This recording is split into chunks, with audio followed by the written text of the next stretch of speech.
So some of the traits of borderline personality are instability and impulsivity. High level of impulsivity is a part of the borderline diagnosis. Hi, this is Jim Brillon, and welcome to my YouTube channel where we talk about all things mental health. Today I'm going to be talking about borderline personality disorder, what it is, how it's diagnosed, what are some of the effects of it, and what kind of treatment is available. Borderline personality disorder is one of those mental health issues that I think there's been a lot of stigma around it. Traditionally, people have thought that it's something that's very difficult to treat, and it does take time, and it takes the right kind of treatment to work through it. But also because borderline personality disorder can be very, very detrimental to relationships, because the hallmarks of it are negative emotionality, impulsivity or disinhibition, and sort of an antagonistic personality style. So some of the traits of borderline personality are instability and impulsivity. Also, a person has an unstable sense of themselves as far as who they are and their identity. And at their core, they have a very deep-seated fear of abandonment.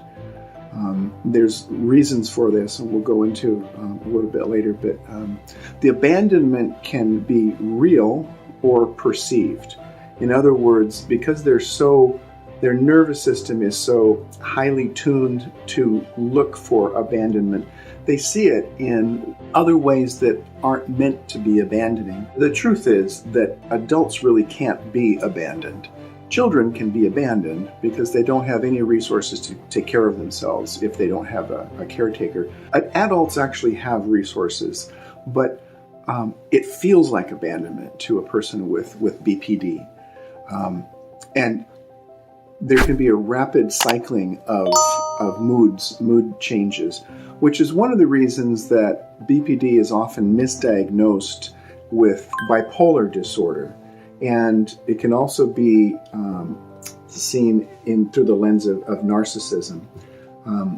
Let me go through the criteria, the issues that help to identify a borderline personality disorder.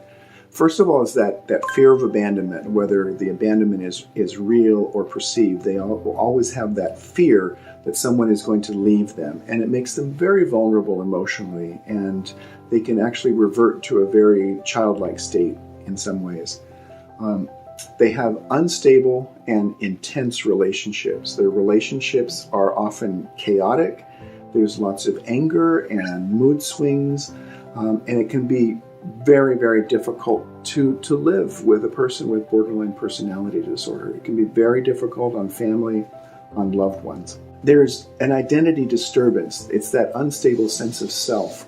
That who am I? And it's like they never know from one day to the next, like what that core part of me is, and often really struggle with deep feelings of emptiness.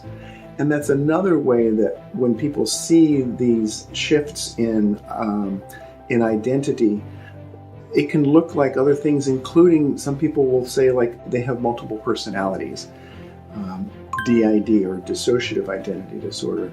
That's not what's happening with BPD, although sometimes people can look psychotic when they're in very intense emotional states. High level of impulsivity is a part of the borderline diagnosis. People will act before they think and often can look manic, again, kind of triggering that, is that bipolar disorder? And unfortunately, people that live with this constellation of symptoms can get very distraught emotionally and often have suicidal ideation, often make suicide attempts, especially with certain forms of borderline personality. And I'll talk about the different forms. Someone with BPD has chronic feelings of emptiness. It's that feeling that there's a hole in the bottom and I can't possibly fill it enough. They live in a state of affective instability where their emotions are shifting all the time. And often they can have very intense and inappropriate displays of anger. They can be very quick to anger, and they'll feel remorseful afterwards because often they'll say and do things that are really harmful, and they actually do have a lot of empathy, but when they're in that emotionally dysregulated state, they'll say things that they regret later. This is one of the reasons that families tend to walk on eggshells around them, always worrying, if I'm going to set them off, am I going to say something that triggers them? And often when somebody with BPD acts out and lashes out at people afterwards, they'll actually turn their anger towards themselves, and that's when they might self-harm or maybe even start to think about suicide. The last trait that's observable in BPD is that when they're under stress, they can actually experience intense paranoia and even psychosis, where they look like they have a psychotic disorder like schizophrenia or substance-induced psychosis. And this is also where people look at it and might think they have multiple personalities, so they mistake it with DID. I think it's really interesting to understand that there are different types of borderline personality disorder as well. And there have been 4 main types identified. And they're based on whether that person is an acting in or an acting out borderline personality. Acting in is when they will do things like self-harm or get suicidal. Acting out is when they focus their rage outwardly towards other people. So one of these subtypes is what we call a high-functioning or internalizing or quiet borderline personality. And interestingly, these are often people that work in helping professions. They can be very empathic people and very, intensely qualified at what they do. And when they start to really struggle emotionally, those emotions are directed towards themselves. There's another type that's called a petulant or histrionic type. I don't really like the term histrionic because I think that has some very old and some very sexist connotations. But the petulant type is more of a person has a kind of a superficial, attention-seeking approach. They can be very emotionally dysregulated and also very immature. This is the person that they will throw tantrums. They can have a sense of entitlement, and it feels sort of like if I don't get my way, then fill in the blanks. This particular form of BPD often has an overlap with narcissistic personality disorder, particularly covert narcissism. Another type of borderline personality is what we call the angry, externalizing, or impulsive borderline. And this has a very strong overlap with NPD or narcissistic personality disorder. These are the people that I think when you think of a borderline personality, this is what you generally think of. They can be very rageful, quick to anger, quick to be triggered emotionally. They really have problems with tolerating distress, regulating their emotions, and they lash out at other people. They're often confused with bipolar disorder because they look manic. The difference is with bipolar disorder, a manic state might last for days or even weeks at a time. But with this type of angry, externalizing, impulsive borderline, what happens is they go through manic phases and depressive phases all within a single day. It can be really distressing to the person, highly distressing to people that live with them and love with them. These people can often be very manipulative and potentially dangerous. They tend to have higher levels of thoughts of suicide and often suicide attempts. And they're basically this over sea of emotions that they have inside of them, and they don't know what to do with it. And often their response is to purge these emotions and put them on other people. The last form of BPD that we've identified is something called a depressive or internalizing form of BPD. And these are the people that act in. They can be very self-destructive, very self-defeating. They have very deep levels of depression. They can often have a hard time keeping a job, and they often have high rates of self-harm, especially when that abandonment fear is triggered. This is a form of BPD that's often misdiagnosed as depression because they may not understand the other symptoms that are happening, because depression is a major part of this type of BPD.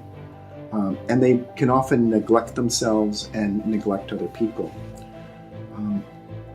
So BPD can have really deleterious effects on family and relationships, and it can be a mutual effect also, because if the family doesn't really understand BPD and they misinterpret words, actions, feelings, then they can actually make the distress worse for the person struggling with the disorder. So it's really important for families to educate themselves, learn about BPD, join groups, even online groups, talk with other families who are going through the same kind of thing, and read about it so that you recognize what's happening, so that you don't misjudge. Also, the person with BPD can really be affected by their family's tone of voice, and it's really difficult, especially if somebody is rageful or screaming for the family not to kind of raise their voice and be dysregulated themselves. But that actually puts the person with the disorder into a higher level of distress. And sarcasm is something that can really set them off. Not understanding the main theme that the person has an intense fear of abandonment can really cause problems also, because they may misinterpret things as abandonment. So it's very important for family and loved ones to set boundaries, because the borderline personality, it doesn't understand boundaries. And the way that you set those boundaries is very important. If somebody with BPD is raging or really dysregulated and they're being hurtful and offensive, then you have to have a boundary that protects you. And sort of what you do is you explain to them that right now, I can't cope with what's happening between the two of us right now, so I'm going to step out and I'm going to take care of myself. But you also have to make it very clear that I'm not leaving, I'm not abandoning you.